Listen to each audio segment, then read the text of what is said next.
c'est-à-dire février, on a déjà fait plusieurs rencontres, notamment le Forum des images avec 500 personnes, ça a été exactement le public qui est là, donc ça veut dire quelque chose de très important. Peut-être qu'on pourra échanger là-dessus ensemble, mais ça veut dire quoi, pourquoi Dario Argento, qui n'a pas fait de film depuis quasiment 2012, suscite l'engouement qu'il suscite là, et je pense que c'est quelqu'un de majeur dans le cinéma italien, dans le cinéma mondial, quelqu'un qui peut-être permet de reconsidérer les références du cinéma, et peut-être qu'aujourd'hui il va devenir le classique des années 70, alors qu'avant, ça c'est une personne qui me l'avait soufflé, je pense qu'elle a raison, avant c'était peut-être plus les cinémas des années 50, 60. Donc merci à l'Institut de l'Image d'avoir pu accueillir cette rencontre. J'en profite pour vous dire que demain, pour les personnes que vous connaîtriez ou si vous voulez revenir, il y a la rencontre à l'Institut culturel italien qui est notre partenaire et qui a permis aussi à Dario Argento de venir, donc à l'Institut culturel italien de Marseille à 17h. Dario va venir avec sa fille Fiore ce soir. Cette fille Fiore, vous l'avez vue, c'est la première victime de Phénoména. Il fait souvent de ses filles des victimes. Peut-être qu'on aura une question à lui poser là-dessus. Donc, le film que vous allez voir ce soir, Les frissons de l'angoisse, pour moi, ça a une saveur très particulière, puisque Rouge Profond, qui a été créé en 1999, le nom de Rouge Profond, on le doit à Jean-Baptiste Toré, qui a été avec moi le cofondateur de Rouge Profond. Et Jean-Baptiste, à l'époque, quand il a dit, on était à Liège en 98, et on s'est rencontrés, on a eu vraiment quelque chose, on s'est dit il faut faire quelque chose en termes de revue de cinéma, et on a créé Simulacre, et il s'est dit mais qu'est-ce qu'on va donner comme nom de l'association, et c'est lui qui a dit mais j'ai toujours considéré que c'était un scandale d'avoir appelé ce film-là Les frissons de l'angoisse, donc on va l'appeler Rouge Profond, Profondo Rosso. Et je dois dire que ça sonne bien pour une maison d'édition, et que la boucle est bouclée en 2018, que je publie l'autobiographie de Dario Argento, qui tout de suite, quand la proposition a été faite, et tout ça, j'en remercie beaucoup, Denis Mélier, les gens de Poitiers, c'est eux qui m'ont donné l'idée de le faire, et Bianca qui a traduit l'autobiographie, en lien très étroit avec Dario Argento, Bianca qui est italienne, et qui l'a traduite, cette autobiographie, de manière assez remarquable, je dois dire, et elle a été très très proche de Dario, elle l'est toujours. Je vous annonce un scoop, j'ai acheté les droits du recueil de nouvelles en Italie de Dario Argento, qui s'appelle Aurore, 6 nouvelles, extraordinaires, j'en ai lu déjà 3, où il y a tout le cinéma de Dario Argento qui est dedans, mais en même temps ce sont des nouvelles de fiction, et on publiera cela en juin. Et avec grosse sortie en juin, puisqu'il va être l'invité d'honneur, l'un des invités d'honneur du Festival de La Rochelle, fin juin, début juillet, et grosse rétrospective Dario Argento. Les frissons de l'angoisse que vous allez voir ce soir, Profondo Rosso, est un film qu'aime beaucoup Dario Argento, parce qu'il représente une charnière dans sa filmographie. Vous le savez sans doute, c'est son 5e long métrage. Il sort de sa trilogie animale, les Giallo, qui l'ont propulsé sur la scène du cinéma italien, la scène du cinéma européen, et voire du cinéma mondial, comme un immense réalisateur, parce que L'Oiseau au plumage de cristal, ça a été des millions de spectateurs. Il faut vraiment que vous preniez conscience que ça a été, quelque chose d'immense, un succès immense à tel point qu'il a relancé une sorte de reviviscence du genre, parce que le giallo, c'est pas lui qui l'a inventé, mais ça a été pendant 3-4 années consécutives quelque chose qui a irrigué le cinéma italien. Donc lui a fait une trilogie, L'Oiseau au plumage de cristal, Le chat à 9 queues et 4 mouches de velours gris, mais il se sentait, il le dit très bien dans l'autobiographie, il se sentait enfermé dans le genre. Il voulait absolument faire autre chose. Il voulait aller de plus en plus vers le surnaturel. Et sa rencontre avec Daria Nicolodi, qui sera la mère de Asia Argento, va accélérer les choses, puisque tous les deux vont parcourir notamment l'Europe, aller dans des endroits où ils vont essayer de voir des endroits en lien avec l'ésotérisme, tout ça. Lui-même va avoir un rêve plus ou moins freudien, il raconte tout ça dans l'autobiographie. Et de là va naître véritablement Les frissons de l'angoisse, qui est vraiment un film charnière. Jean-Baptiste Toré dit, je pense qu'il a raison, qu'il a travaillé autour de la trilogie animale à la recherche des frissons de l'angoisse, de Profondo Rosso. Et Profondo Rosso est un film qui à la fois a un ancrage dans le giallo, ce genre italien lié au polar et il a un ancrage dans l'ésotérisme, pas pour rien que Dario Argento situe le film à Turin, qui est considéré comme l'une des grandes villes de magie blanche, voire de magie noire en Europe. Et il y a à la fois un ancrage lié aux sorcières, et vous allez voir quelque chose lié au surnaturel aussi, et là aussi qui va permettre plus tard à Argento de basculer sur la trilogie des mers. Donc vraiment le film est à l'articulation de ces deux grandes trilogies, et c'est un immense film, Profondo Rosso, avec un film qui et j'arrêterai là parce qu'après je ne vais pas vous saouler, un film qui est un film extrêmement personnel, parce qu'il va y mettre ses obsessions artistiques, hein, vous verrez, on ne va pas dévoiler l'intrigue, quelque chose où il va filmer dans l'étoile de Hopper, mais au cœur de l'Italie, donc quelque chose de très personnel, quelque chose où il va pousser un peu plus encore ses expérimentations visuelles et sonores. Dario Argento, on pourra peut-être lui poser la question, mais pour moi c'est l'un des grands expérimentateurs du cinéma formel. Et la forme sert toujours le fond. Mais il faut accepter d'être dans une forme de déprise quand on est dans le cinéma de Dario Argento. Et je pense que le fait que son cinéma ait perduré durant ces décennies, et aujourd'hui encore ça le prouve, attire autant de monde, c'est qu'on est dans un cinéma qui ne vieillira jamais, parce qu'on est dans un cinéma extrêmement sensoriel. Et dans un cinéma qui dépasse d'une certaine façon les cadres narratifs ordinaires. Je vous souhaite une très bonne projection. À l'issue de la projection, restez bien là. Nous aurons un temps d'entretien avec Dario Argento. On passera le micro dans le public si vous voulez lui poser des questions. Et ensuite, à 20h, vous aurez un buffet qui vous est offert par l'Institut, par Rouge Profond. Et il y aura un temps de dédicace avec Dario Argento. Très très bonne projection et merci d'être là.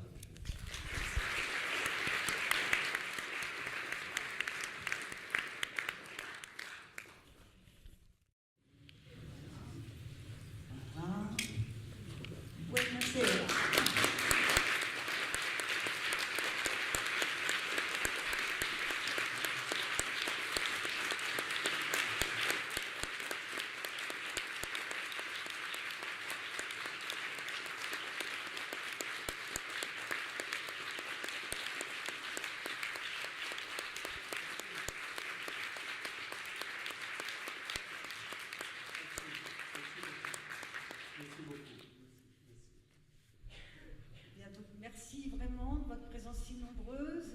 On est très très très heureux d'avoir cette scène pleine. Je remercie évidemment très très très vivement Dario Argento d'avoir accepté cette invitation. C'est un grand honneur et c'est une grande joie de vous recevoir. Cette rétrospective n'aurait pas pu se faire sans l'aide de Guy Astic et des éditions Rouge Profond et de l'Institut culturel italien de Marseille et de l'aide de Francesco Neri. Donc je les remercie également.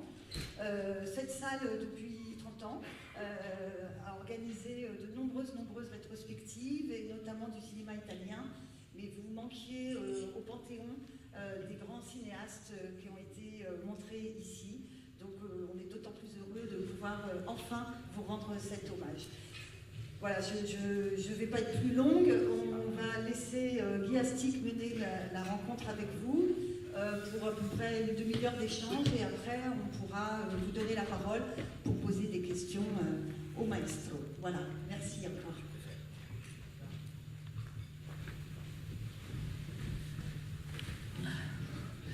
Bonsoir à tous. Bonsoir Dario, j'espère que tu as fait un bon voyage. Très bien. Ils sont nombreux et ils viennent de voir Profondo Rosso. Donc je leur ai dit, et tu vas me confirmer ou pas, je leur ai dit que pour toi, Profondo Rosso était un film très important et qu'il est dans ton cinéma, dans ta filmographie, un film qui est très important parce qu'il a permis de tourner la page de la trilogie du Giallo pour faire autre chose. Qu'est-ce que tu voulais faire avec Profondo Rosso et est-ce que ça a été facile de le faire? Non, facile non. Aussi, toujours faire du cinéma, de bon cinéma, c'est pas facile. C'est difficile toujours. Moi, je voudrais, après essayer de faire quelque chose un peu différent, un peu surréalistique, un peu plein de rêves, un film un peu onirique. C'est beaucoup onirique les films. C'est des rêves des personnages. C'est une histoire beaucoup inventée, beaucoup d'inventions, aussi des caméras. J'ai expérimenté un peu plus en avant l'usage de la caméra pour représenter l'histoire. Je me suis beaucoup impegnato. Imprégné de... Sì. Engagé. Bon, tu pourras m'aider, donc... Non, mais c'est bien, au niveau italien. Tu disais un film de rêve. Est-ce qu'il t'est venu des rêves pour ce film-là? Et est-ce que la musique avec laquelle tu as collaboré pour la première fois avec les Gobelins, ça a servi aussi cette dimension de rêve? Sì, c'est une musique très différente des autres des films comme se faisait en Italie autant. C'est un film où la musique c'est très important. C'est un des protagonistes du film. C'est une expression,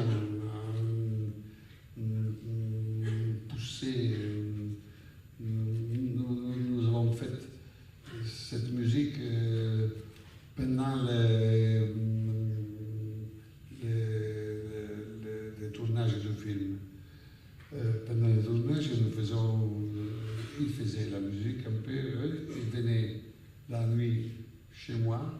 Nous écoutons et puis on changeait, on fait.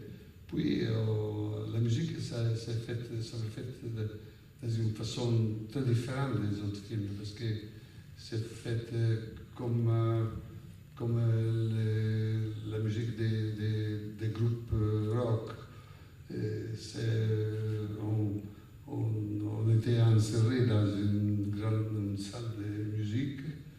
Et puis on faisait, pas comme normalement qu'on voit les films, et les musiciens, ils font la musique sur les films. Non, nous faisons des inventions, des choses, on changeait, on avait pris beaucoup de temps pour faire ça. Je crois que c'était un travail. Mais aussi parce que c'est l'histoire que c'est... Avant, moi, je voudrais travailler avec des autres musiciens, des musiciens anglais. Et je suis allé en Angleterre pour parler avec beaucoup de fameux musiciens. Mais la plupart étaient payés pour faire des tours, ou faire un disque, ou comme quelqu'un faisait un film. Alors, j'étais un peu fâché pour ça, mais ils m'ont fait écouter un démo d'un jeune groupe de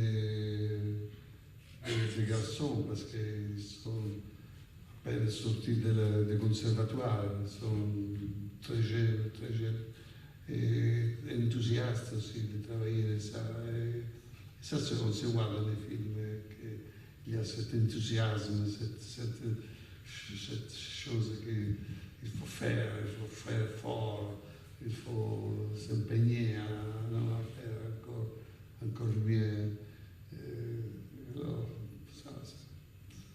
ça c'est l'histoire de la musique du film. Mais la musique, elle est très importante pour toi, parce que dans le film, le héros est musicien. Tu vas faire ensuite opéra, tu vas même faire des opéras. Est-ce que c'est parce que pour toi la musique est un langage qui permet de donner une dimension supérieure par rapport aux mots et que ce langage permet que tes images... Mais si, la musique pour moi c'est un des protagonistes du film. Normalement c'est une musique, la musique qui va à suivre les images, l'histoire, ça, non? Ça c'est une autre chose, c'est une musique inventée qui ne suit pas les films exactement, mais il a une invention continue, non? Continue. C'est ça, nous avons travaillé beaucoup à ça. Mais je dis encore, la musique pour moi c'est un des protagonistes du film, avec les acteurs, le scénario, la mise en scène. C'est une des choses très importantes pour moi. Est-ce que tu es toi-même musicien? Tu joues d'un instrument? Ou est-ce que tu as fait jouer tes filles, Fioré qui est ici, ou Asia? Est-ce que la musique est aussi chez les Argento? Oui, mais ne sont pas des musiciens. Un peu, Asia fait un peu de musique aussi en France. Oui. En France aussi, elle est connue. Mais je n'ai pas usé à elle avec mes films. Après, évidemment, on ne va pas simplement converser tous les deux, vous pourrez poser des questions. J'aimerais revenir, donc là il y a eu Profondo Rosso, la première trilogie, Profondo Rosso, et ensuite on va basculer dans ton cinéma quelque chose de très important qui est la trilogie des mers.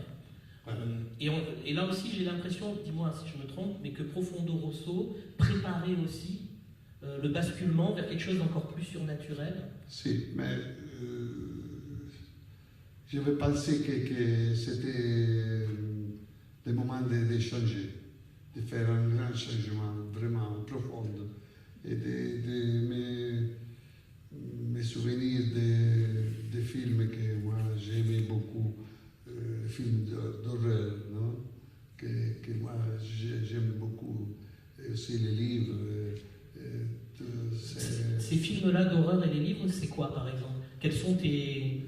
Les livres, normalement, les plus grands livres, les fameuses, non? Edgar Poe. Edgar Poe, mais je veux penser aussi de faire un film vraiment un peu fou, pour Suspiria. Non? C'est un film un peu qui est devenu très connu dans beaucoup de pays. C'est un film que c'est l'histoire aussi qu'avec toutes les femmes sont protagonistes de tous les films, et des femmes. Il y a seulement des apparitions des hommes, mais la plupart sont une histoire des femmes, mais des jeunes femmes, vraiment jeunes. Moi, j'ai cherché aussi dans le dialogue de donner cette jeunesse des films. Non? Et il y a aussi parce que une chose, moi je pensais de faire le film avec l'Académie de danse, avec des élèves qui étaient très jeunes, de 12, 13 ans. J'aimais beaucoup de voir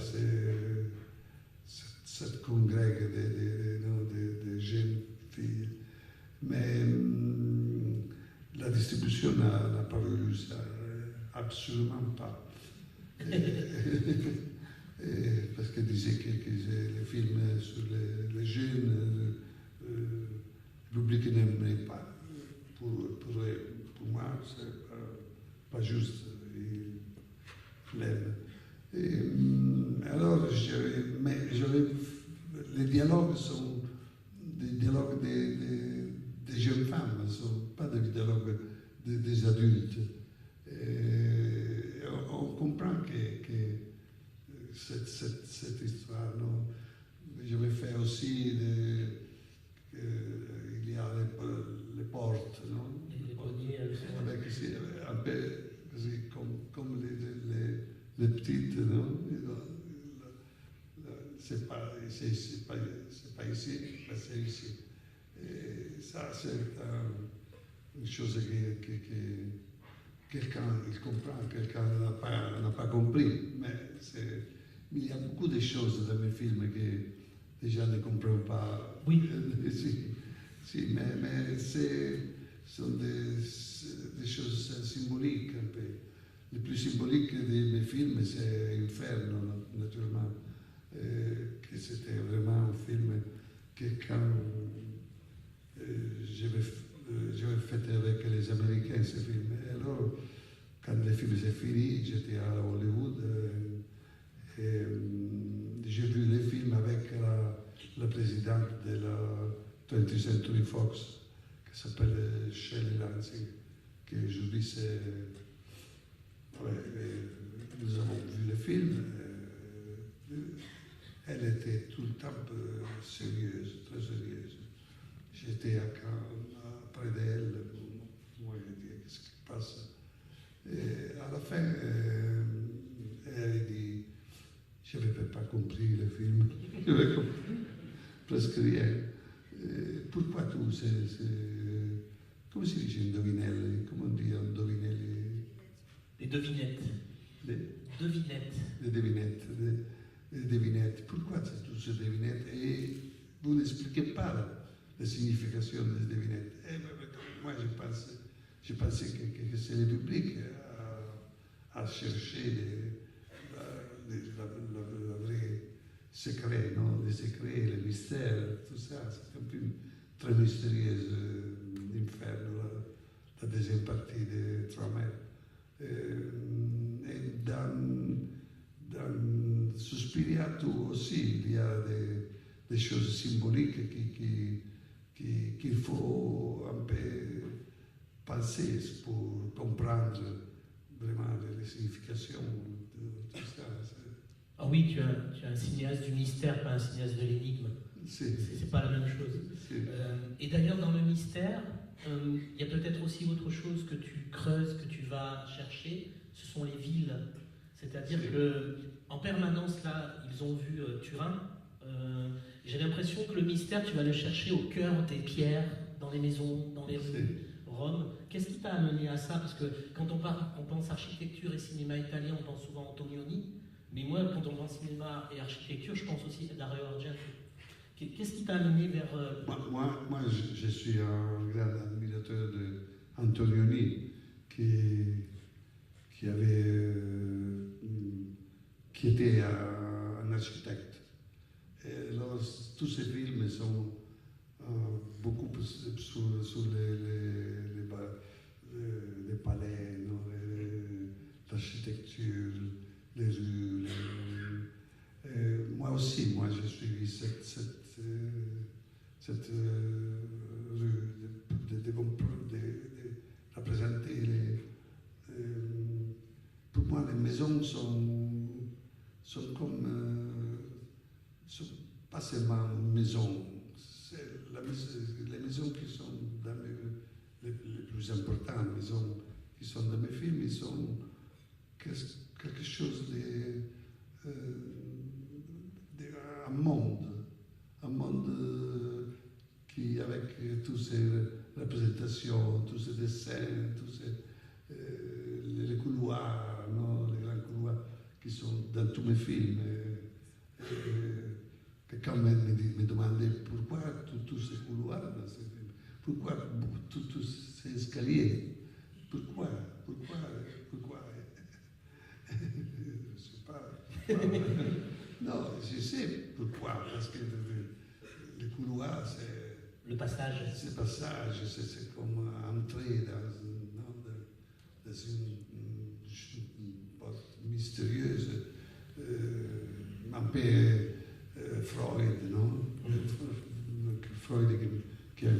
beaucoup tous mes films. Aussi, Profondo Rosso, c'est beaucoup freudien. Et aussi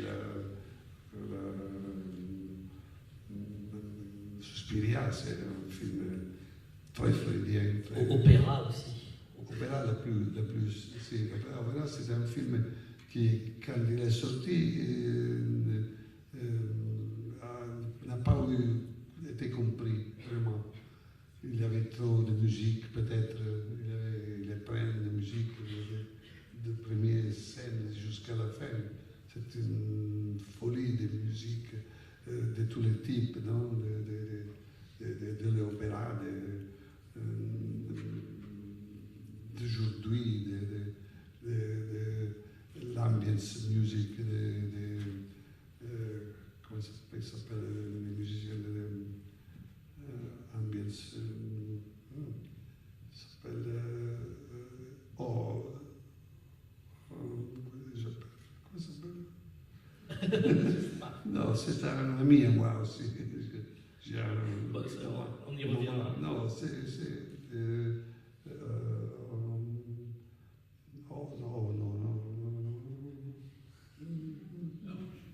Hein? Qui? Non, non, les musiciens, non, c'est les musiciens de YouTube, non? C'est Brianino, Brian, c'est un grand ami à moi. Nous sommes beaucoup. Et il a fait beaucoup de musique pour opéra. Quelqu'un de ces musiques sont pour moi des chefs-d'œuvre. Lui, c'est un génie de la musique contemporaine.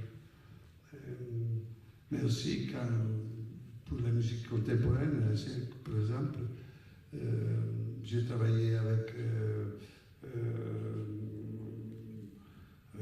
beaucoup de grands musiciens, la plupart, comme les maîtres. Les maîtres de la musique concrète, non, aussi Stockhausen, le maître de la musique concrète, tout ça, tu as travaillé? Si, j'ai travaillé de la musique concrète, j'aime. Et quand j'ai parlé avec... qu'est-ce que c'est? Parce que dans les premiers films, la musique, la plupart de la musique était inventée à un moment. C'était... Pour l'oiseau au plumage de cristal? Pour l'oiseau au plumage de cristal? C'est fait... Avec Ennio Morricone? Hein? Avec Ennio Morricone? Oui, avec Ennio Morricone. Nous avons fait... il avait fait musique d'invention. Il passait la scène, les musiciens étaient dans la salle, et improvisation. C'était une façon intéressante de faire la musique improvisée, non? Puis, non, ça ne va pas. Faisons encore. Lui sonnait la trompette parce que c'était le maître qui a étudié le maître Morricone a étudié la trompette au conservatoire et il sonnait la trompette comme un fou. C'était un spectacle de voir tous ces musiciens qui inventaient, qui se parlaient, qui disaient non, on faisait un peu plus, un peu moins. C'est une chose un peu différente des autres des films qu'on se voit normalement. Parce que normalement, c'est la musique, on la compose et puis on la voit dans les films. Ça, on a inventé. Chaque scène, on a inventé la musique. Ah, bon, il disait, bon, ça c'est bon, j'aime. Un autre. Pour revenir aux maisons, dans l'autobiographie, Paora, Peur, tu expliques que, parce que tu es un cinéaste complet, c'est-à-dire tu fais les scénarios, tu tournes, etc., que quand tu es dans la phase du scénario, il faut que tu t'isoles, tu sois seul, que tu choisis des maisons ou une chambre d'hôtel, et à ce moment-là, tu te plonges dans l'écriture. Mais pourquoi tu fais ça? Tu as besoin de quoi? D'être seul. Mais pourquoi? Parce que j'ai fait comme j'entre comme dans mes rêves, dans mes fantasies. Quelquefois, j'ai fait une chose un peu fou. Si des moments je ne réussis pas à aller avant, à continuer, parce qu'il y a quelques scènes que je ne comprends pas, alors j'ouvrais les fenêtres de la maison, de l'hôtel, et j'attendais que les pensées entreient. Parce que les gens dans la ville, non, ils pensent. Et les pensées sont des choses un peu concrètes, presque concrètes. Et ils vaguent dans la ville, ils marchent, ils sont. Et j'attendais que ces pensées entraient dans ma chambre, m'inspirer des pensées. Et c'est ça, c'est passé bien. J'ai pris des pensées des gens qui sont dans la rue. J'ai compris que quelqu'un me l'a envoyé, que ce n'est pas moi que j'aurais inventé cette scène, mais quelqu'un qui a passé une aventure ou arrivé une chose et que cette rêve m'arrive. Mais aussi, j'ai fait des rêves comme tout le monde fait des rêves. Moi j'ai fait des rêves quelquefois qui sont, après, ils sont dans mes films. Ils sont rêves terribles, rêves un peu oniriques, étranges. Moi, j'ai suivi beaucoup le monde du rêve. Cette dimension du rêve, c'est une chose qui est très importante dans notre vie et dans notre travail de cinéaste. Alors, c'est ça que moi, j'ai travaillé comme ça. Et j'irai dans cet hôtel, je m'insérais dans l'hôtel, je n'ai parlé avec personne. Mais notre film, Profondo Rosso, moi j'ai écrit dans une petite villa qui était près de Rome, qui s'était abandonnée depuis beaucoup de temps. Il n'avait pas la lumière, il n'y avait rien. C'était une villa qui était à moi, mais abandonnée un peu. Et alors, j'ai pensé que c'était bien d'être dans cette maison un peu étrange et abandonnée aussi. Et le matin, j'ai arrivé à 8 heures, j'avais comme un employé. Je m'essayais, j'ai commencé à penser, puis à écrire quelque chose, puis quand le soleil va en bas et vient un peu d'obscurité, je m'en vais parce que toutes ces choses que j'avais inventées, c'était un peu il me fait peur aussi à moi, tout seul, avec pas de lumière, avec rien, avec personne. J'ai regardé, il y avait une petite montagne devant ma fenêtre et regardais cette montagne. Quand la montagne devenait un peu obscure, alors je disais, c'est le moment d'aller. On va peut-être passer aux questions de la salle, parce que je pense qu'il y en a plusieurs. Vous avez parlé d'Antonioni tout à l'heure, et je ne dirais pas que tout le long du film, mais j'y ai pensé, lorsqu'on y a traité de David Hemmings. J'ai un autre. Parlez plus fort. Oui. Vous avez parlé d'Antonioni tout à l'heure. Oui. Et tout le long du film, j'ai repensé beaucoup à David Hemmings dans Blow Up, bien sûr, pour l'opiniâtreté et la recherche de la vérité, d'une part, et vous avez parlé aussi de l'architecte Antonioni, Oui. qu'on retrouve quand on voit, par exemple, dans Blow Up ou dans d'autres films, la façon dont il filme les jardins, tous les extérieurs et tout ça, et qui, toute proportion gardée, qu'on retrouve, vous en avez parlé tout à l'heure, ces couloirs et cette disposition au niveau du décor et de la façon dont c'est filmé, comment on entre dans ces décors, et qu'on retrouve beaucoup dans Antonioni. Bon, j'y ai pensé, c'est pas parce que vous en avez parlé, mais j'y ai pensé, pas tout le long du film, mais enfin, je retrouvais un peu dans un climat et une ambiance différente, bien sûr. Si, oui, spécialement un film d'Antonioni qui s'appelle L'Eclipse. L'Eclipse, j'ai tourné un film, Ténèbres, dans un quartier où il avait tourné le film. Le quartier de Léour. Le quartier de Léour, avec ses marges, avec cette architecture un peu fasciste et un peu aussi onirique qui est dans ce quartier. Si, m'avait beaucoup inspiré, lui.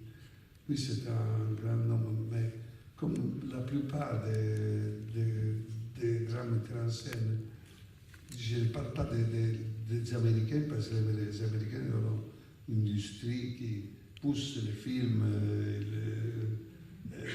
Alors, non, mais la plupart des metteurs en scène indépendants. Alors, j'avais compris qu'Antonioni, il m'avait parlé aussi de ça, il m'avait dit que dans toute sa vie, ces films ne sont pas été appréciés par le public et par la critique, spécialement par la critique. Il y avait un film, L'Aventura, qui a passé au Festival de Cannes, et que tout le monde veut rire et risait. Il n'y avait rien à rire dans le film. C'est un film chef-d'œuvre. Mais aussi Sergio Leone, le metteur en scène, et que moi j'ai travaillé avec lui, avec Bernardo Bertolucci, et moi nous avons écrit le film Il était enfant dans le western. Et lui avait dit que la critique n'avait jamais apprécié ce film. Seulement pendant le dernier film, Il était une fois en Amérique, ils l'ont découvert et ils l'ont apprécié. Mais ça a donné un peu de chagrin à lui. Il n'était pas content de cette chose.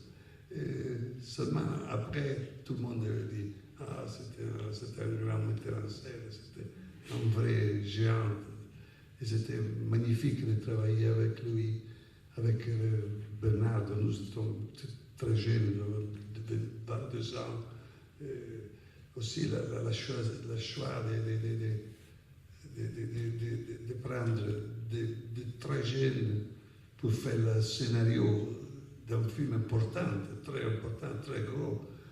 C'était un acte de courage, et pas seulement de courage, d'intuition, parce qu'il avait, c'était les premiers films qu'il avait fait avec une femme comme protagoniste, et puis il n'avait plus fait, seulement les seuls films qu'il avait fait avec une femme protagoniste. Et il pensait que les scénaristes normaux ne comprenaient pas les femmes, ils comprenaient les hommes. Et tous les films sont les hommes qui sont protagonistes. Les femmes, c'est très rare, une femme. Et alors il a pensé que peut-être que des jeunes, très jeunes, ils comprenaient mieux l'esprit d'une femme, parce qu'ils ont des relations non, très fortes avec les femmes. Ils sont un groupe, non? Et comprenait les désirs, les pensées, l'histoire des femmes. Et alors, il avait pris nous pour faire cette film sur une femme. Et je pense qu'il a fait un bon réussite. Ah oui. Une question suivante. Oui, bonsoir. Merci beaucoup d'être venu jusqu'ici. C'est très impressionnant de vous avoir. Merci pour ça. J'avais envie de vous entendre sur la façon dont vous avez travaillé tous ces films. Vous avez parlé un petit peu de l'écriture, une façon un peu personnelle, un peu particulière de le faire. Et comment ça se déroulait après? Est-ce que vous continuez à, je sais pas, transformer les scénarios pendant le tournage, par exemple, pendant le montage, ou est-ce que c'était des choses qui étaient très fixes?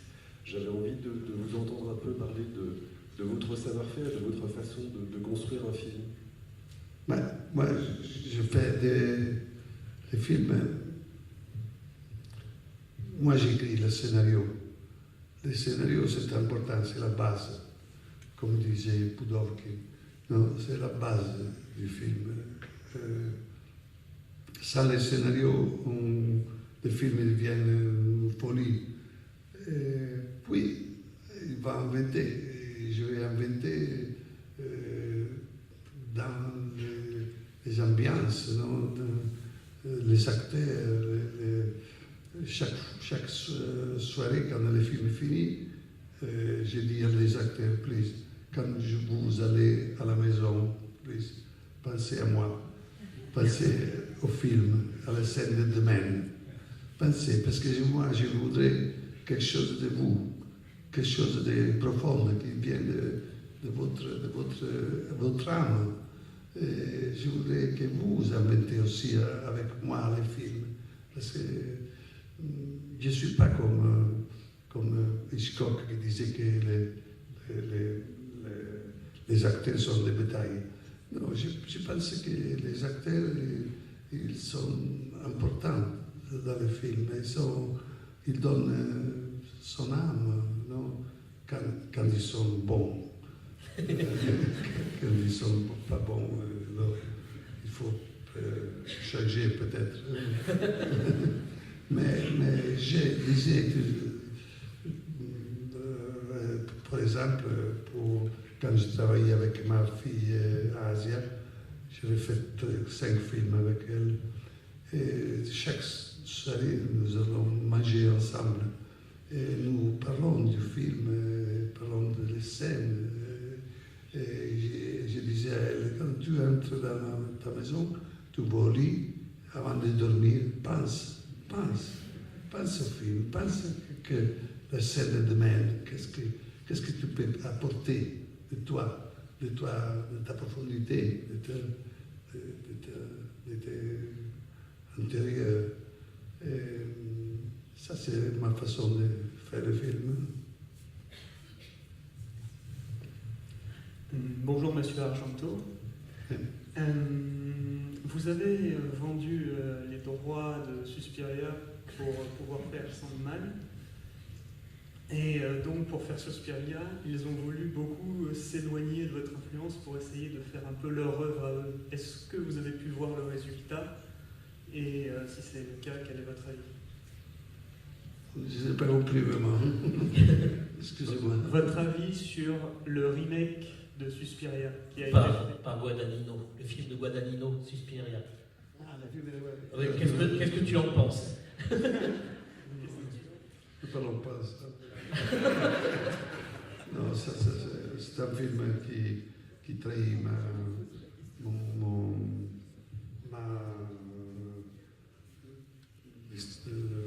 Suspiria, c'est complètement trahi. Il n'y a pas de peur, il n'y a de musique. J'ai vu une interview des musiciens qui c'était des groupes, d'un très fameux groupe. Tom York. Ouais. Tom York. Tom York. Non. Radiohead, bravo. De Radiohead. Et lui avait dit, lui est venu à moi et disait, tu veux faire la musique du film. Et lui disait, moi, j'ai jamais fait de musique film. Et tu es prêt, essaye. Non, je ne veux pas essayer, je veux faire une chose bien. Ça. À la fin, il a fait un film de musique qui n'existe pas. Il avait dit, c'est parce que personne ne m'a demandé quoi faire, quelle musique il faut émettre. Alors, presque dans les films, il n'y a presque pas de musique, ou s'il y a la musique, n'existe pas, ne devient pas de tes oreilles. C'est une chose qui se passe. Et puis, lui, c'est un bon metteur en scène pour faire les ambiances, pour faire. Il y a une belle table, de beaux plats, il y a de belles tentes. Les tentes sont très belles dans ce film. Mais c'est pas film, c'est pas cinéma, c'est une chose d'antiquaire. Bon, ça c'est fait. Une autre question? Oui, bonjour Monsieur Argento. Je suis né en 1970. J'ai été élevé avec les films d'horreur, d'épouvante, de fantastique, et entre autres les vôtres, bien sûr. J'ai vu, comme beaucoup de gens, des centaines, des milliers de films d'horreur. Pour moi, votre spécificité absolue, c'est l'importance fondamentale de l'ésotérisme. C'est-à-dire que vos films ne sont pas des films mécaniques qui sont là pour faire peur à des endroits très précis, etc. Vos films révèlent un monde préexistant. C'est-à-dire que vous faites passer une certaine connaissance d'un autre monde. Ce qui me semble très rare. Je voulais savoir si, parce que j'ai cherché, mais je n'ai pas trouvé de réponse à cette question. Est-ce que vous avez des lectures spécifiques dans l'ésotérisme, en dehors de Thomas de Quincey, peut-être, pour les lire? Oui, j'ai des lectures sur l'ésotérisme, sur la magie, moi j'ai travaillé, j'ai voyagé beaucoup dans toute l'Europe avant de faire Suspiria pour rencontrer ce que se disent les sorcières.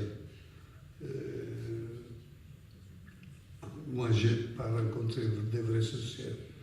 Non, j'ai rencontré des gens qui se disent sorcières, mais qui ne font rien, parce que sont des jets, sont des... Non, c'est mentir. Je ne crois pas que...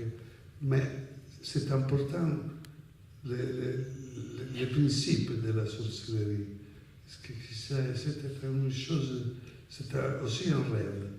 Et j'aime beaucoup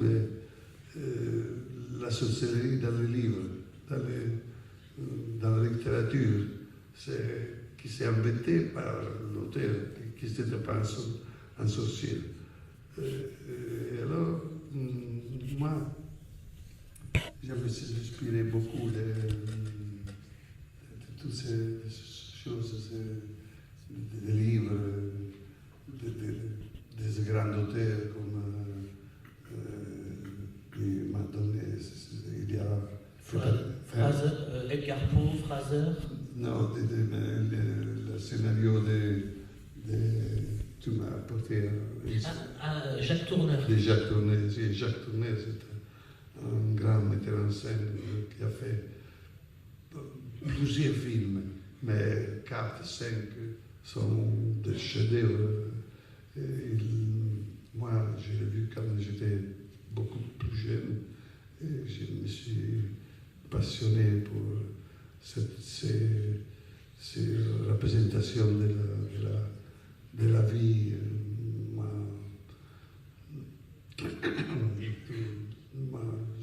J'aimais beaucoup lui, c'est un des plus grands metteurs en scène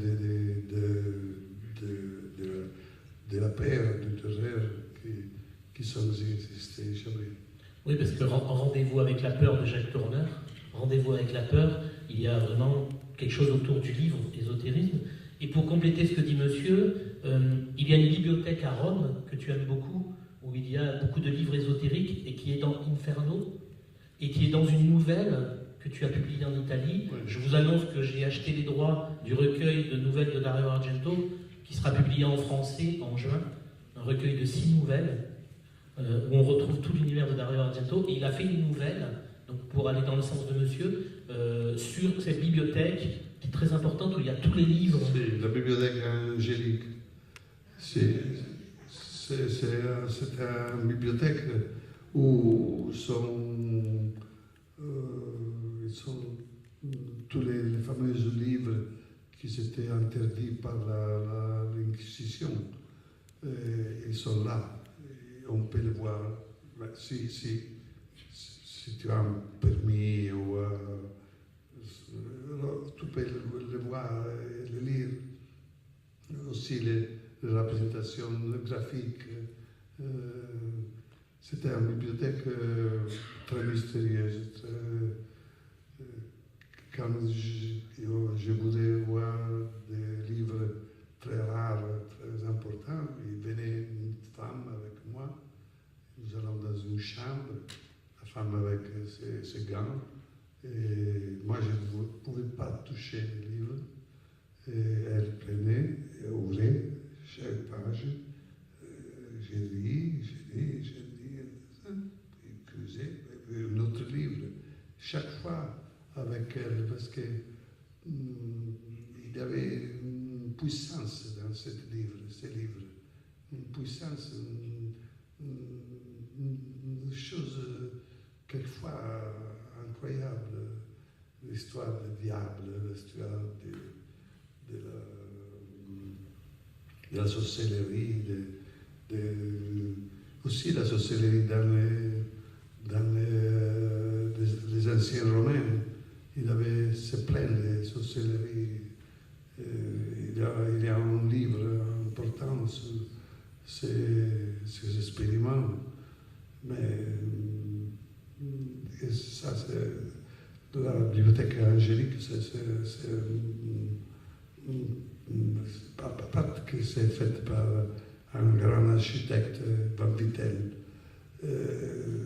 qui a fait cette construction magnifique.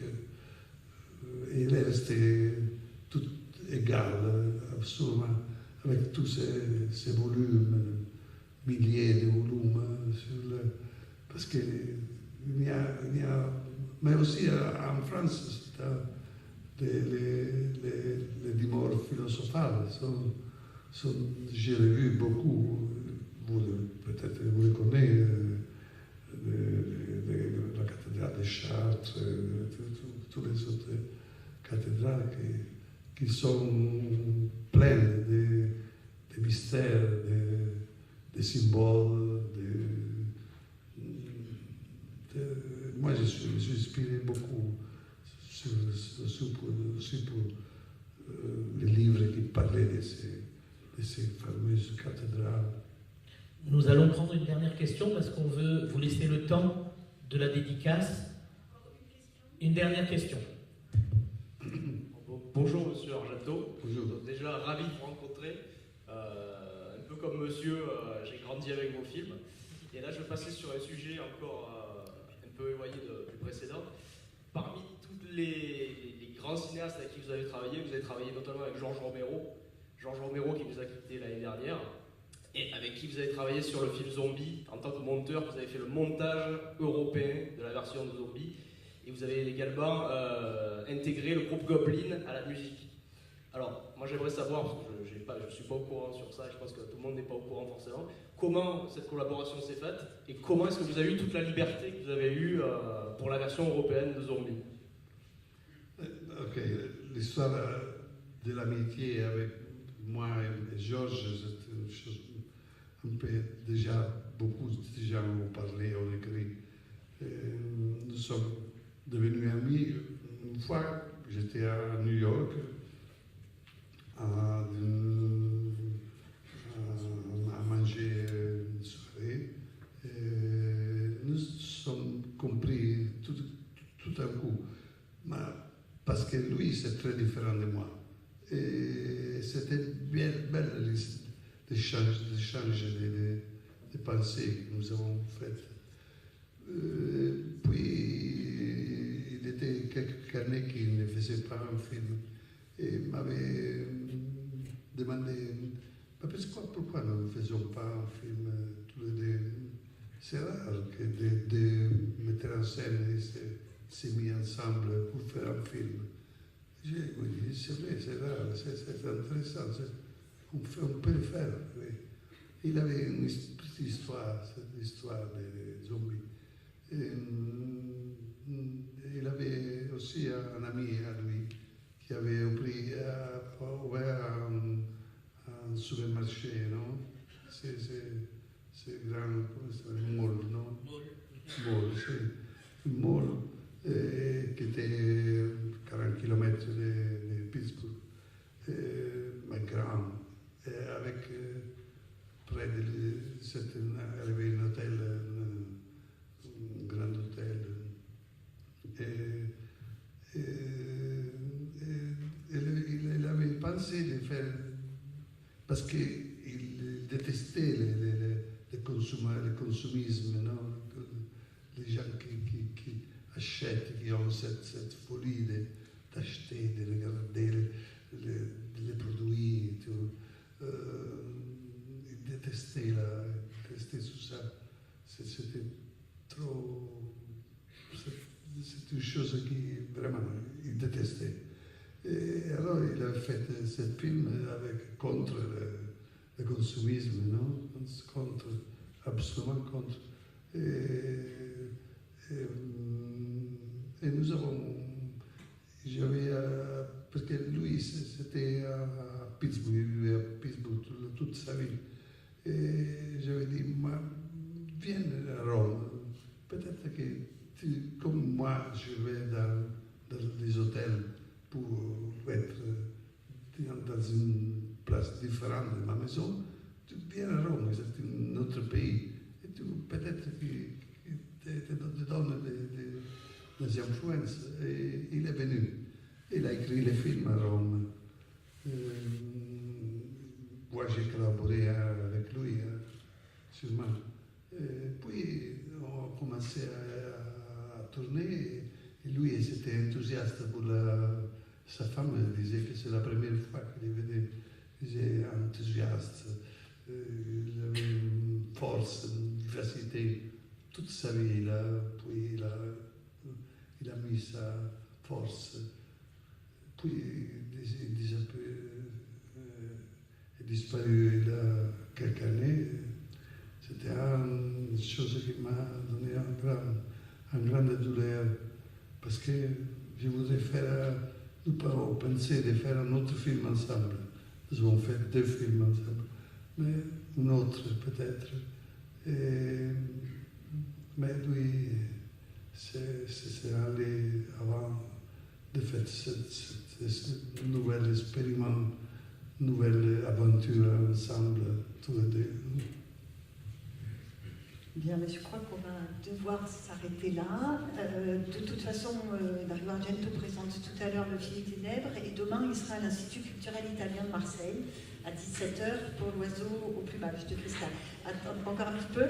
Donc, la signature du livre aura lieu juste en face, de ce côté-ci, dans une salle, et un buffet pour un petit apéritif vous attend de l'autre côté. Voilà. Je vous remercie infiniment. Merci. Merci. J'espère que vous avez compris les choses que moi disais. Moi disais des choses un peu fous. Je m'excuse si quelque chose est passé comme Sherry Lansing à Los Angeles qui disait qu'est-ce que c'est ce film. Je ne comprends pas. J'espère que vous avez compris ce que moi disais. Merci. J'aime beaucoup parler français, être en France, parce que moi j'ai étudié aussi en France un peu, j'ai étudié à Paris, c'est là que je vais tomber amoureuse du cinéma, parce que j'allais à la cinémathèque, chaque jour, j'ai vu des films anciens, magnifiques. La France, pour moi, c'était une chose qui est dans mon cœur. Merci.